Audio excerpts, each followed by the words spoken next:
there are many obstacles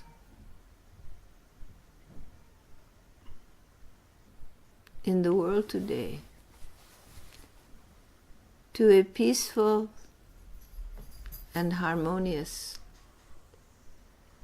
situation.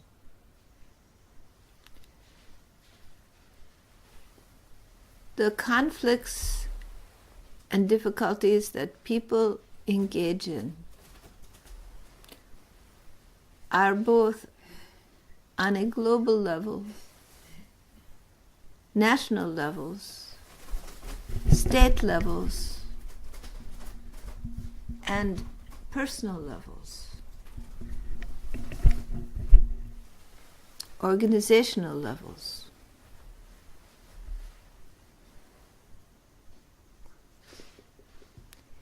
Human beings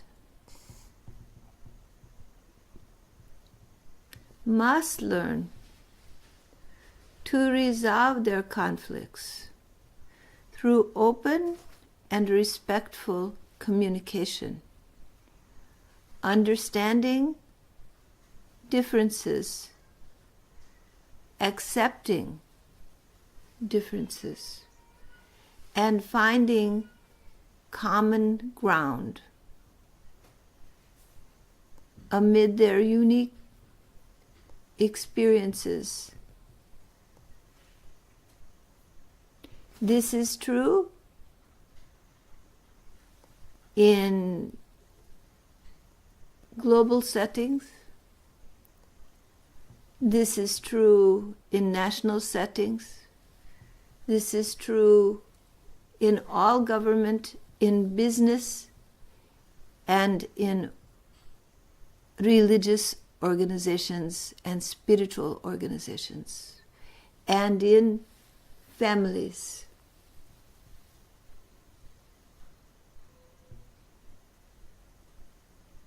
When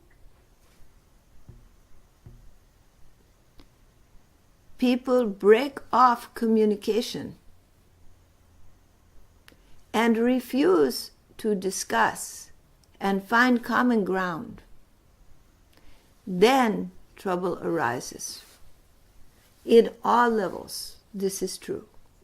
So, if Mr. Trump decides he would rather slander and not communicate, not find out what it is the ones he is concerned about need and how those needs can be worked with, then what happens? A polarization happens between forces. And the people come into a situation of not talking to each other.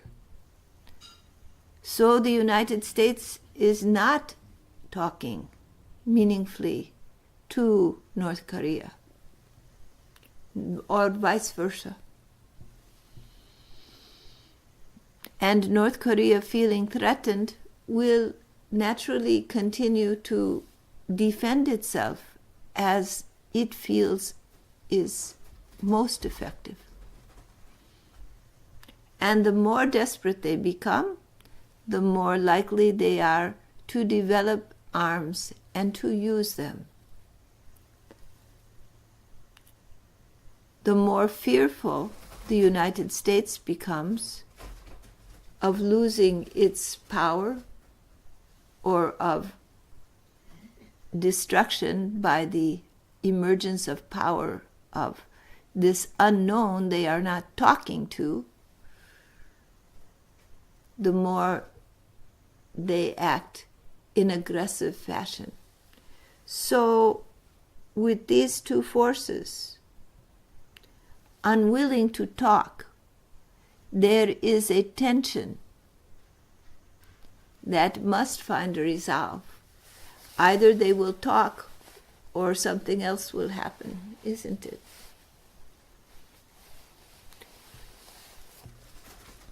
The same happens in all human relations, in different groups, spiritual groups, companies, organizations. When one party refuses to talk to another and starts instead to form a collective negative opinion,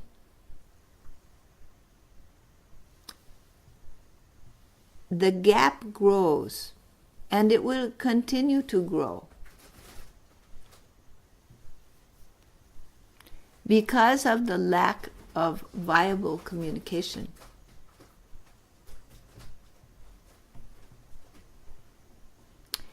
And in the place of that viable communication, whether it be on this international level or on a very personal organizational level, the lack of viable communication leads to distrust. Even in families, this happens. And so you have a family feud for 20 years. People do not talk to each other. And when that happens, each side begins to develop a story about the other side. In a national level, in an organizational level, in a personal family level, this can happen. And that story becomes more and more real. It gains life. So the negative story about other that maintains the lack of communication, the lack of respectful inquiry and effort to resolve differences, that story becomes, it gains solidity over time in the minds of the people who believe it. And so human beings divide each other. There becomes I and my group, and then the other. And in that gap,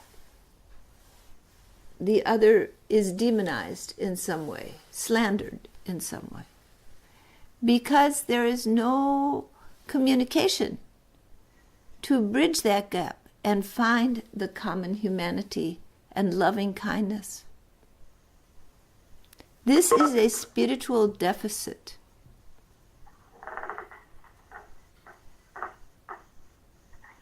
When this occurs, be it in international relations, national relations, companies, spiritual organizations, or families, it is the same dynamic.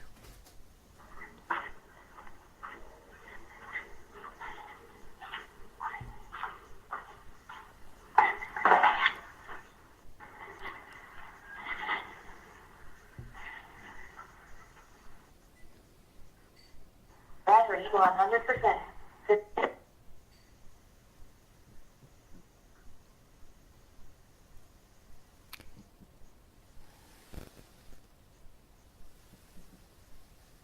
It is the same dynamic either way.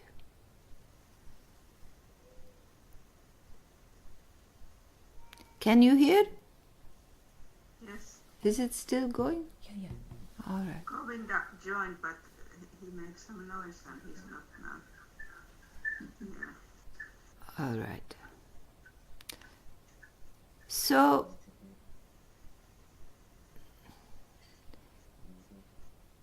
there is a problem. And the problem occurs repeatedly on all levels. The problem comes when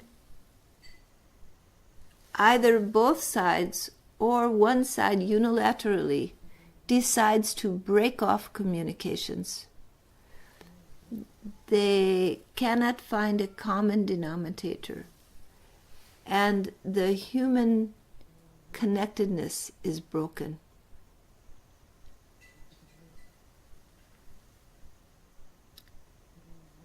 Why is it that human beings can own other people as slaves and feel no remorse or sadness, yet they are so loving to their own children and their friends and families, to their own community, yet they see the other as below them, and they treat another in ways that are utterly cruel. So they have two standards, one for the people they feel are part of their group, and another for the group that they have a lesser opinion of.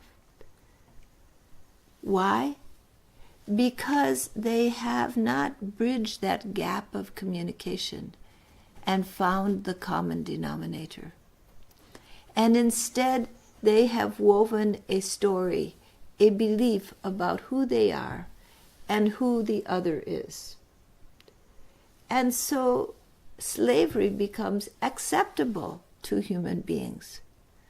Those human beings who accepted slavery are no different than other people. The only difference is that they did not communicate and find their common humanity with those they considered slaves, and they accepted the group story about the other. And so they joined into it. And so their actions were cruel.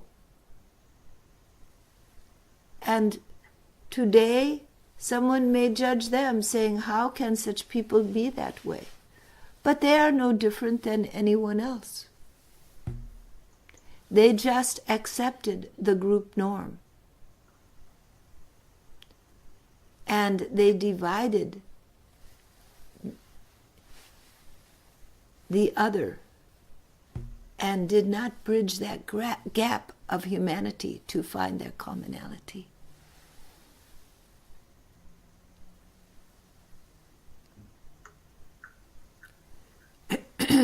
People can do highly cruel things to other people who they consider not a part of their group, not a part of their community, and whom they attribute negative traits to. In the case of slavery, they attribute traits of not completely human, maybe lazy, maybe completely different, so they can separate and project. But in the case of international relations, it's a very foreign country. We don't understand those people. They're different. They're crazy. So the North Korean leader thinks that Mr. Trump is crazy. Mr. Trump thinks that he is crazy. Why? They don't talk to each other. Someone should lock them for 3 weeks in a room together and then see what happens.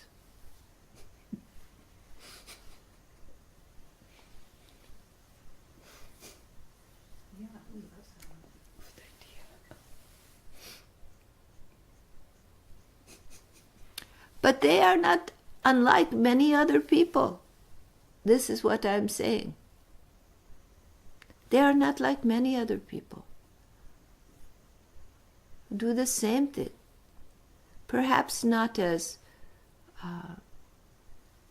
flagrantly as those two gentlemen. They're very outrageous in their words.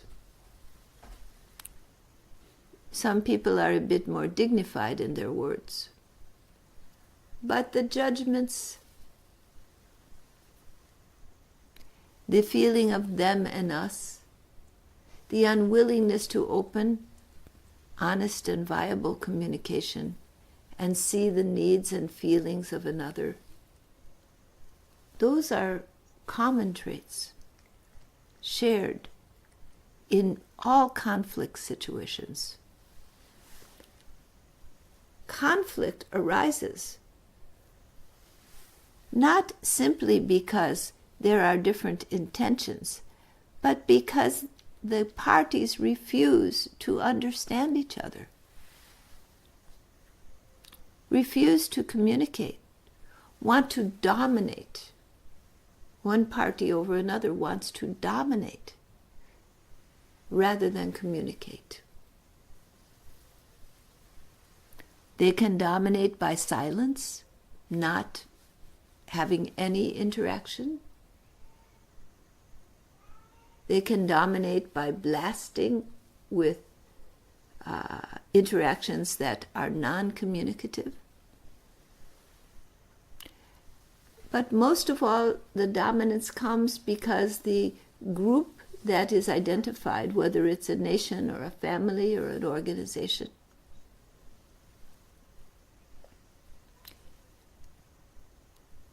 gets in a collective idea, belief about the one they don't communicate with.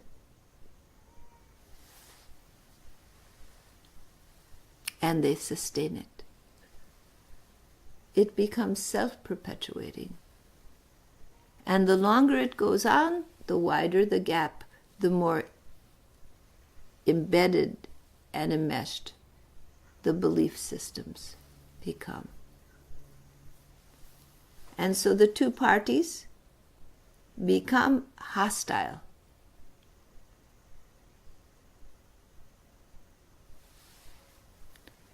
They can have a war of words, a war of silence, or a war of violent actions.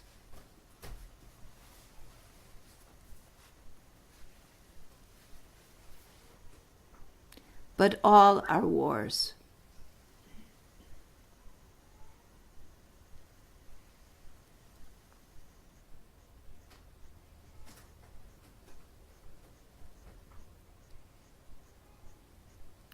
So what to do when such divisions occur?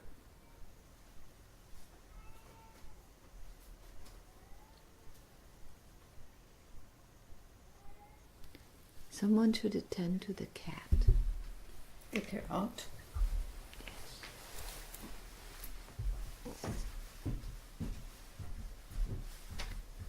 What to do when such divisions occur?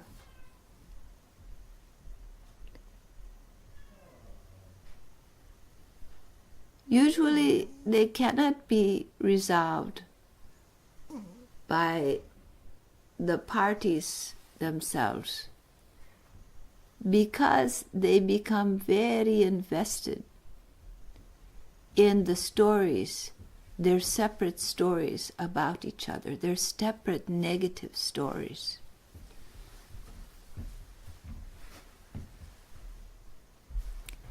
And the only real solution lies in breaking down those stories with truth, in listening to the needs of the other.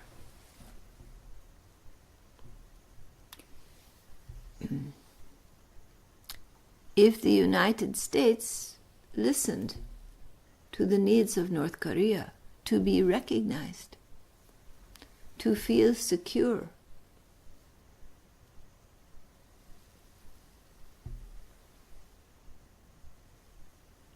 and if North Korea listened to the needs of the United States to feel safe,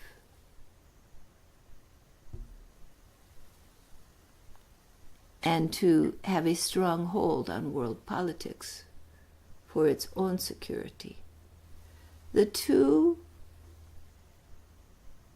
perhaps could find a meeting ground. And as they began to respectfully talk to each other and interact, meet the other's needs, compromise a bit, perhaps they would grow more similar. The cultural integration would begin to occur and the tension diffuse.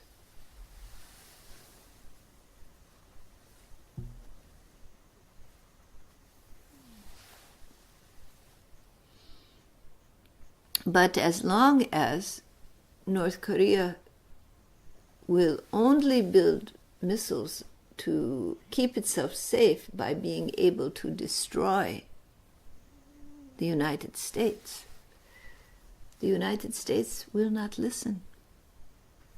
Their approach is faulty.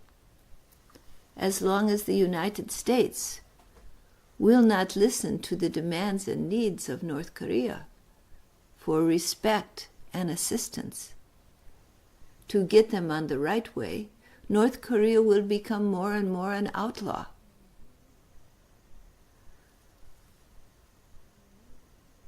If they cannot find a good path, they will find any path.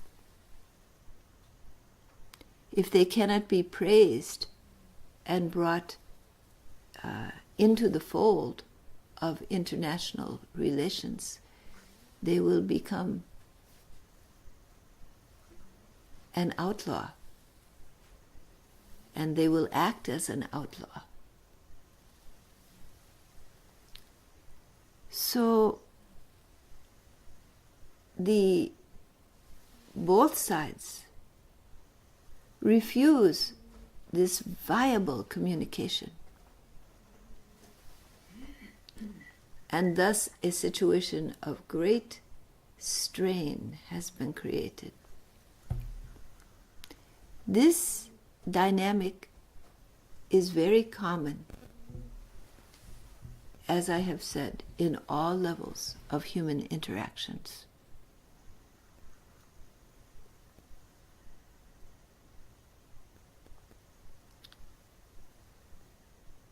If the parties will allow a third party to come and to assist them to break down the barriers, the negative beliefs towards each other they have set up, and the self-defensive, aggressive actions,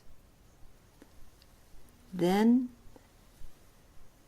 slowly communication can form and integration becomes a possibility.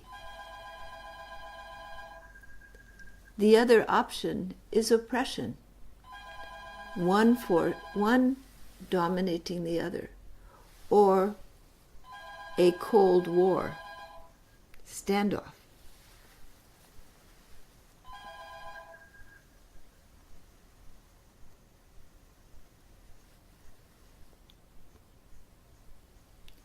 This conflict resolution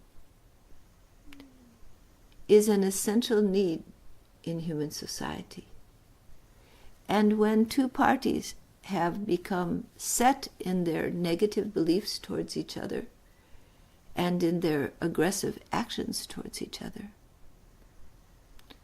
or their unwillingness to talk to each other, it becomes necessary to have an intermediary. But both must accept the authority of the intermediary.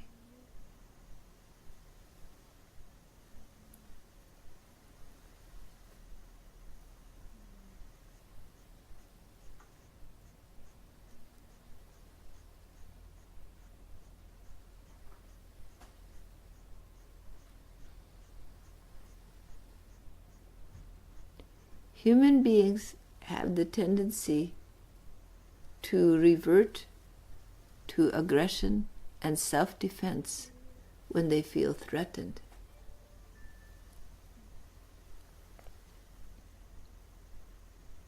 They have the tendency to identify with a group and a group dynamic, and to create a situation of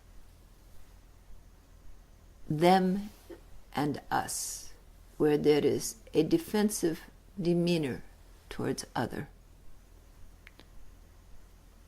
So this groupism, this identity with one's primary group, be it a nation, an organization, or a family, as opposed to an other,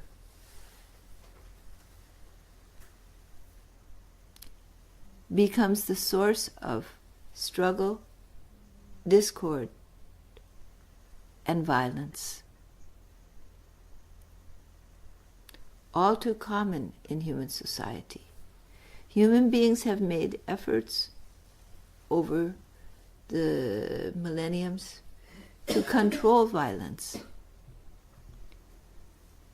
But those efforts have not been successful. And war has been a part of human society. Wars in families, between clans, between tribes, between nations.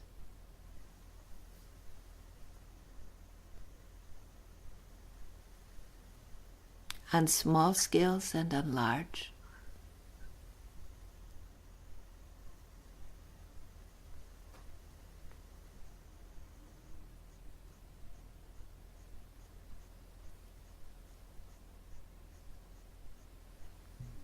Efforts to do harm to the other, to secure one's position,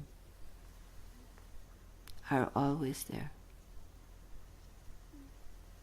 Efforts to dominate and oppress other with one's own position.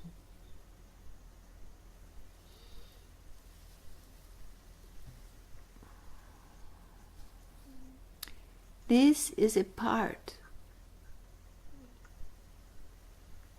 of the change taking place in the world today.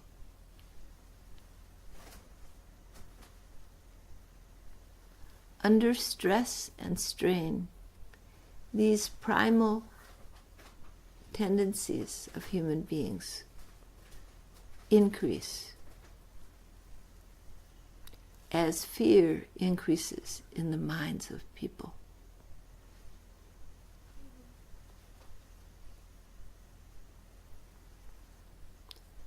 In the transitions of the world today, there is a movement away from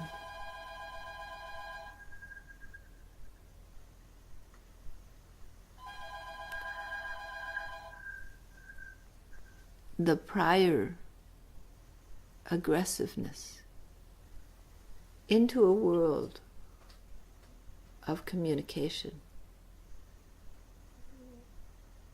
and interwoven connectedness.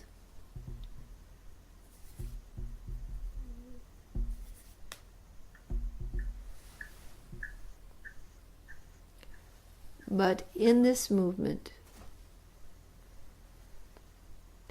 there is also resistance and struggle.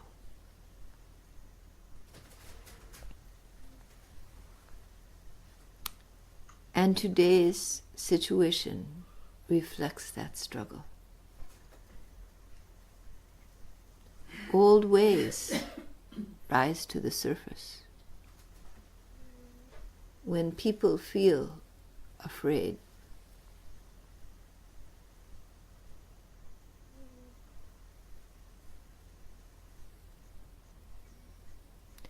and great destruction can ensue.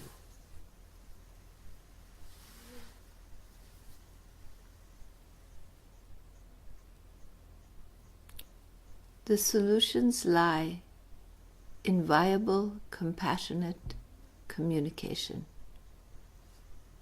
in the effort to understand each other and to find the common humanity and loving kindness within the hearts of each, rather than to reinforce the separate stories about the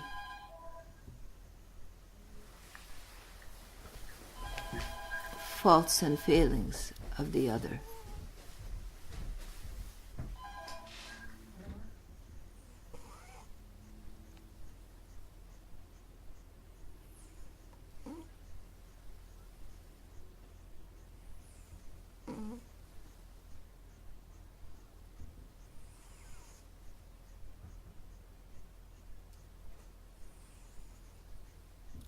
Right?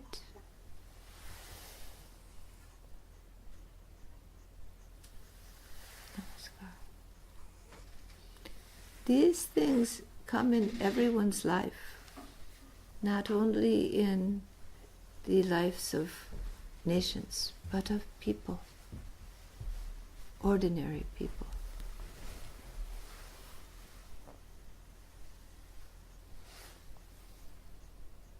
Each person struggles within themselves with these very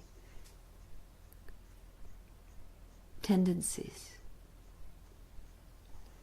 But as mind grows in magnitude and one comes closer to divinity,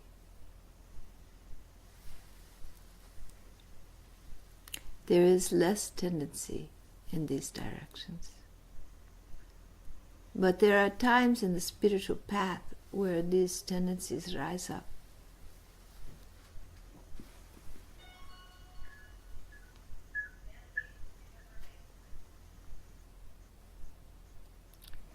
To be worked with.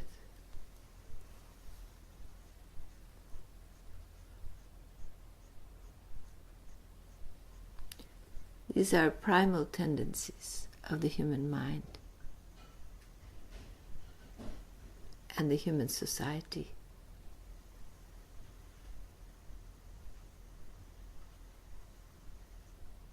But they need not dominate the human society. And there will come a time when war is a thing of the past and human beings will not resort to these violence and the type of psychology that causes violence. All right?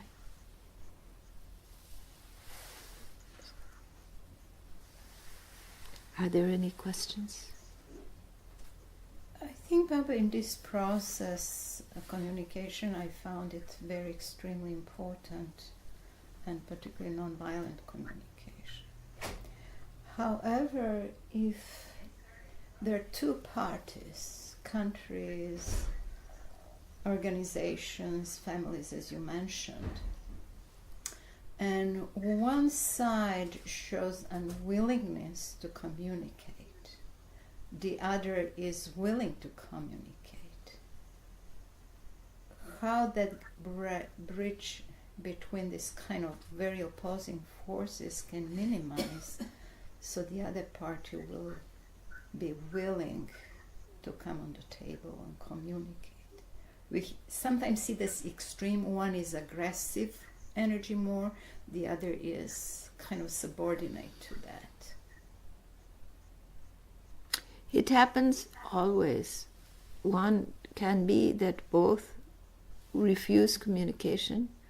One can be that one party doesn't see the value of communication. Usually the party that has the dominant position will not see the value of communication. So it is the United States that withdraws from communication.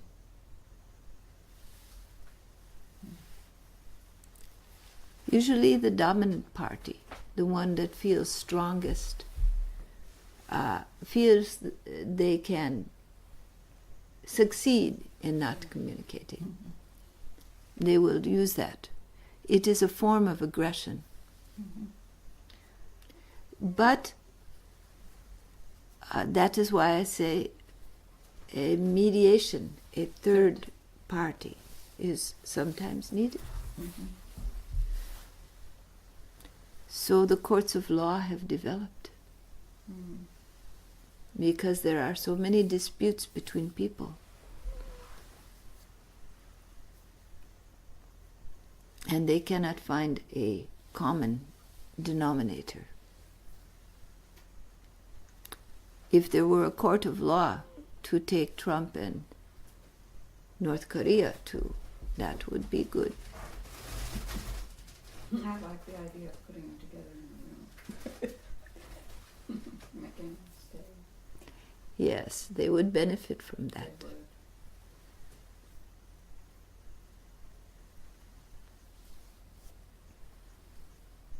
So there is no simple solution. One party cannot force another party that doesn't wish to cooperate. So there needs to be two parties willing to cooperate. Education of people is important. Ignorance plays a big part in the aggressive behaviors of people, that they do not, they are unconscious about their judgments, unconscious about their aggression. So education can play an important part. Also, if they see some value to them, they will sometimes come around.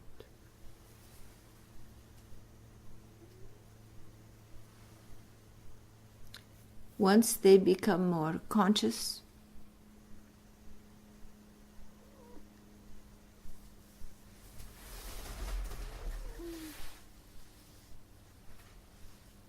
and compassion binds them, they will come round. You see people who have had change of heart, they have become compassionate. They've realized the error of their ways. But most of all, what is not present in today's world is a societal norm, a standard of compassionate communication, of willing, where it becomes societally unacceptable to engage in these various dominance behaviors and violent behaviors.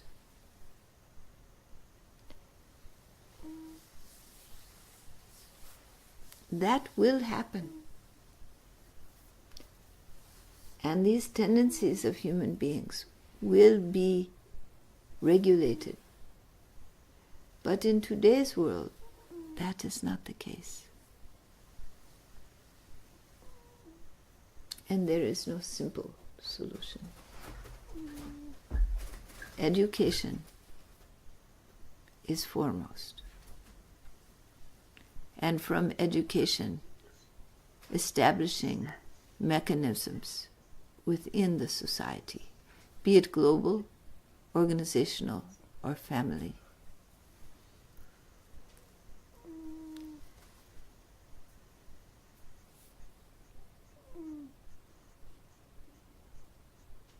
So today, if there's a family squabble and the two parties can't talk, they just stop talking to each other. They don't communicate, and both parties may suffer greatly.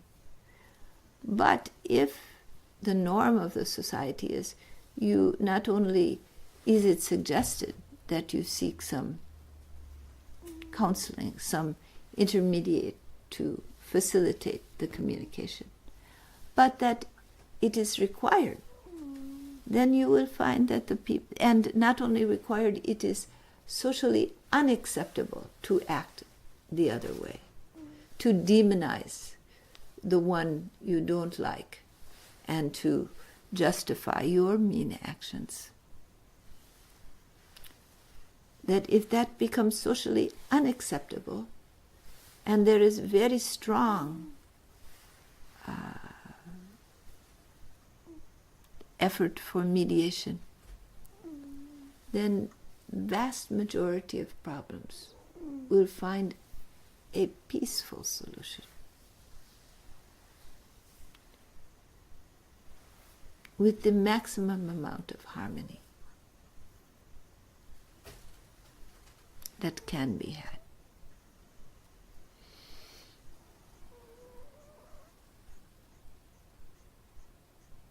Why would society change to those directions from what it is currently?